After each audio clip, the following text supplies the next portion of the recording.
इससे ज्यादा क्या कुत्सित काम होगा कि देश की आधी आबादी के पीछे छिपकर महिला आरक्षण को ढाल बनाकर, महिला आरक्षण को एक्सक्यूज बनाकर नरेंद्र मोदी और बीजेपी इस देश के विभाजन में लगे हुए हैं, इस देश को बांटने में लगे हुए हैं, संघीय ढांचे और संविधान दोनों पर प्रहार करने पे लगे हुए हैं। एक काम कीजिए मोदी जी, महिला आरक्षण के पीछे मत छुपिए और महिला आरक्षण के पीछे छुपकर अपनी शकुनी चालें तो बिल्कुल मत चलिए। असलियत बताते हैं। 30 महीने पहले सितंबर 2023 में आप महिला आरक्षण का बिल लेकर आए। आपने उसमें शर्तें लगाई कि पहले जनगणना होगी, फिर परिसीमन होगा, डिलिमिटेशन होगा और फिर महिला आरक्षण आएगा। विपक्ष ने सर्वसम्मति से वो बिल पास तो करवाया, लेकिन बार बार कहा ये शर्तें हटा दीजिए, तुरंत महिलाओं को आरक्षण दीजिए। 2024 में लोकसभा की तस्वीर ही बदल जाती, 1/3 महिलाओं की वहां तूती बोलती। आपने तब ऐसा नहीं किया।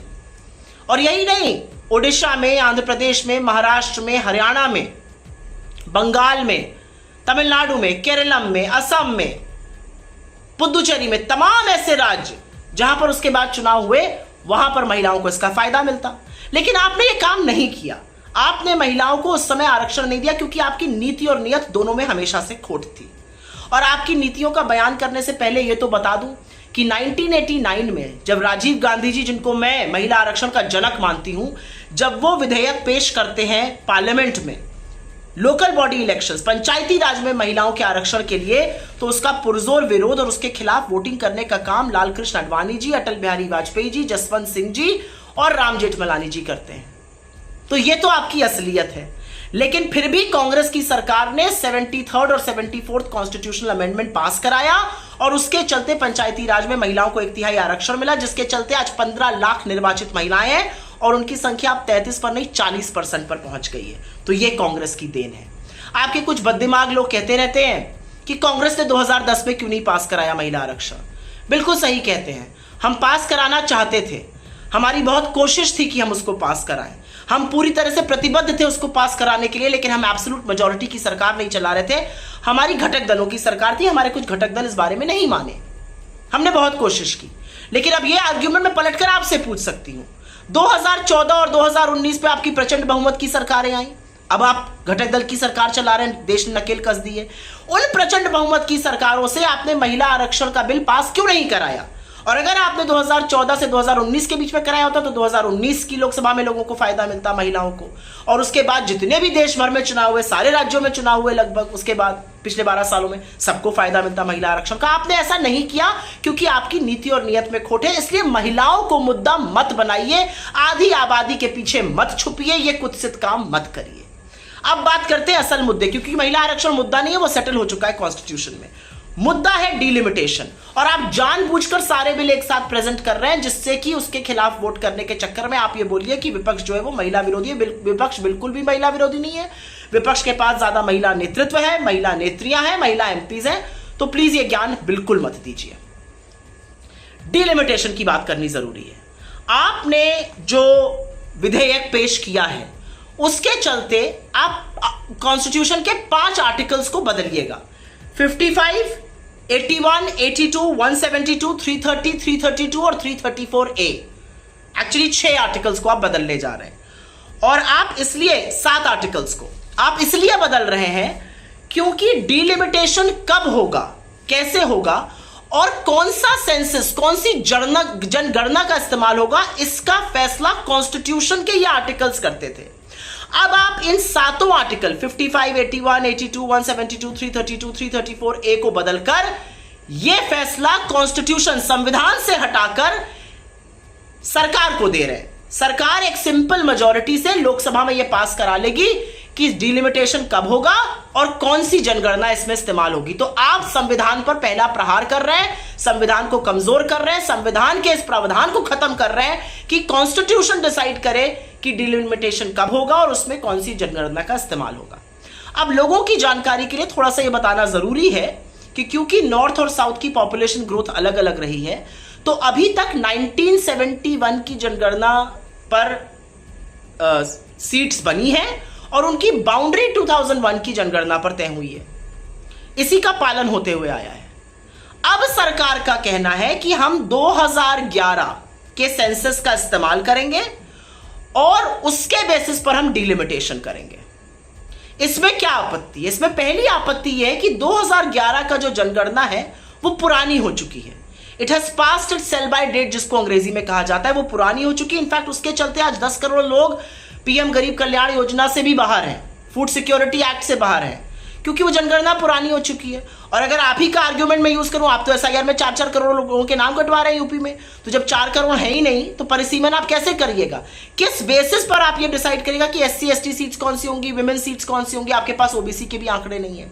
तो आप जो काम कर रहे हैं वो एक गलत डेटा, एक फ्लॉड डिलिमिटेशन करने जा रहे हैं और अनडेमोक्रेटिक तरीके से करने जा रहे हैं, यह भी समझना जरूरी है। आज 543 सीटों की लोकसभा में सदर्न स्टेट, जो दक्षिण के राज्य हैं, साउथ के राज्य हैं, उनकी भागीदारी, उनका प्रोपोर्शन करीब करीब 24.3% है। 850 लोकसभा सीट जो आप करने जा रहे हैं उसमें वो घटकर 20% के आसपास रह जाएगा। आज की तारीख में जो नॉर्थ इंडियन 5 स्टेट्स हैं उनकी भागीदारी करीब करीब 37% है, 5 नॉर्थ इंडियन स्टेट्स की, वो बढ़कर 43% हो जाएंगी। तो आप नॉर्थ वर्सेस साउथ की भी लड़ाई लगा रहे हैं। और असलियत यह है कि साउथ की इन स्टेट्स ने अपनी जनसंख्या का कंट्रोल किया, उनके ह्यूमन डेवलपमेंट इंडेक्स, उनका शिक्षा, उनका स्वास्थ्य का स्तर ज्यादा बेटर है, मैन्युफैक्चरिंग ज्यादा होती है, उनको जीएसटी पर वो ज्यादा टैक्स देते हैं लेकिन मिलता कम है, ये सारी चीजें हैं। तो आज सवाल यह पूछा जाएगा कि किस बेसिस पर आप ये प्रोपोर्शनेट घटा रहे हैं? अमित शाह रैली में जाकर कहते हैं हम तो डबल करेंगे सीट जी, 50% से बढ़ाएंगे। ये आपके बिल में क्यों नहीं लिखा है? बिल में ये बात कहीं नहीं लिखी है, अमित शाह रैली में कह रहे हैं। तो देश की जनता जो कानून का विधेयक पेश हुआ है उसको माने या अमित शाह के जुमलों को माने? अब एक एग्जाम्पल से आपको बताते हैं। केरलम में 20 सीटें हैं, 50% के हिसाब से अगर इनकी माने भी तो वो बढ़कर 30 हो जाएंगी। यूपी में 80 सीटें हैं, वो बढ़कर 120 हो जाएंगी। तो अभी यूपी और केरलम में 60 सीटों का अंतर है, 20 और 80, फिर हो जाएगा 120 और 30, 90 का अंतर। और 2011 के सेंसस के चलते एक चीज और होगी, डबल करने की बात कर रहे हैं ना, तमिलनाडु में मान लीजिए 39 सीट्स हैं, ये कह रहे हैं वो बढ़कर 58 हो जाएंगी, लेकिन 2011 के सेंसस के चलते क्योंकि पॉपुलेशन को कंट्रोल करके वहां पर रखा गया है, वो घटकर 48 हो जाएंगी। इन सब बातों का कोई जवाब नहीं है। देश को एक आग में झोंक देने का काम, जबरदस्त तरीके से अनडेमोक्रेटिक फ्लॉड डिलिमिटेशन लागू करने का काम नरेंद्र मोदी की सरकार करने पर उतारू है। और प्रत्यक्षम किम प्रमाणम, बीजेपी को डिलिमिटेशन करते हुए असम और जम्मू कश्मीर में सबने देखा है। ऐसी सीट्स हैं जहां पर 8 लाख वोटर है, फिर ऐसी सीट्स हैं जहां पर 25 लाख वोटर है, ऐसी सीट्स हैं जहां पर 6-6 असेंबली आती हैं, ऐसी सीट है जहां पर 12-12 असेंबली आती हैं। अगर डिलिमिटेशन ही करना था तो प्रोपोर्शनल तरीके से करना चाहिए था, इक्वल रखनी चाहिए थी जनसंख्या। ये काट छांट कर कि कैसे हम सत्ता में किसी तरह से काबिज रहे, सबको पता है इनकी असलियत, कैसे ये डिलिमिटेशन करना चाहते हैं और क्या ये काटना छांटना बांटना चाहते हैं इस देश को। इससे ही अब तीसरी बात जाती है और वो ज्यादा और भी जरूरी बात है। इस सरकार ने हमेशा से जातिगत जनगणना का विरोध किया। जातिगत जनगणना का इसलिए विरोध किया क्योंकि आरएसएस के लोग हैं, जहां पर दलितों, पिछड़ों, आदिवासियों की तो कोई पूछ ही नहीं है, वहां पर कोई सरसंचालक आज तक ठाकुर और ब्राह्मण को छोड़कर बना ही नहीं है, तो ये उसके बारे में मानते हैं। इन्होंने सुप्रीम कोर्ट में भी हलफनामा देके कहा जातिगत जनगणना नहीं होगी। प्रधानमंत्री ने तो मन से कहा जो जातिगत जनगणना की बात करते हैं वो अर्बन नक्सल होते हैं। फिर राहुल गांधी जी और कांग्रेस के पुरजोर कोशिश के बाद 1 साल पहले ये जातिगत जनगणना को माने। अब जनगणना हो रही है, ये कहते हैं 2027 में आंकड़े आ जाएंगे। तो जब जातिगत जनगणना के आंकड़े 2027 में आ जाएंगे, आप उसका इंतजार क्यों नहीं कर रहे हैं? अगर आप तेलंगाना और बिहार का कास्ट सर्वे उठाकर देखिएगा तो तेलंगाना और बिहार में ओबीसी की संख्या 65-70% से भी ज्यादा की है। और इसीलिए हम महिला आरक्षण में ओबीसी महिलाओं के आरक्षण की बार बार आपसे बात कर रहे हैं, लेकिन आप वो करने को तैयार नहीं है। ऐसा क्यों है? ये एक पॉइंट ऑफ डिस्कशन है। दूसरा पॉइंट ऑफ डिस्कशन है, यह तरीका सरकार का है मनमाने ढंग से परिसीमन करने का, डिलिमिटेशन करने का और किसी तरह से कास्ट सेंसस से बच लेने का, क्योंकि अब पार्लियामेंट में सरकार डिसाइड करेगी कि डिलिमिटेशन कब होगा और कौन सा सेंसस यूज होगा। अगर आप 2026 में डिलिमिटेशन करने की कोशिश कर रहे हैं तो 2027 में नए आंकड़े आने पर तो फिर तो नहीं करिएगा। तो ये जो सारी कोशिश है आपकी, ये कहीं ना कहीं आपका पर्दाफाश कर रही है, महिलाओं के पीछे छिपकर ये कुत्सित कार्य प्लीज मत करिए।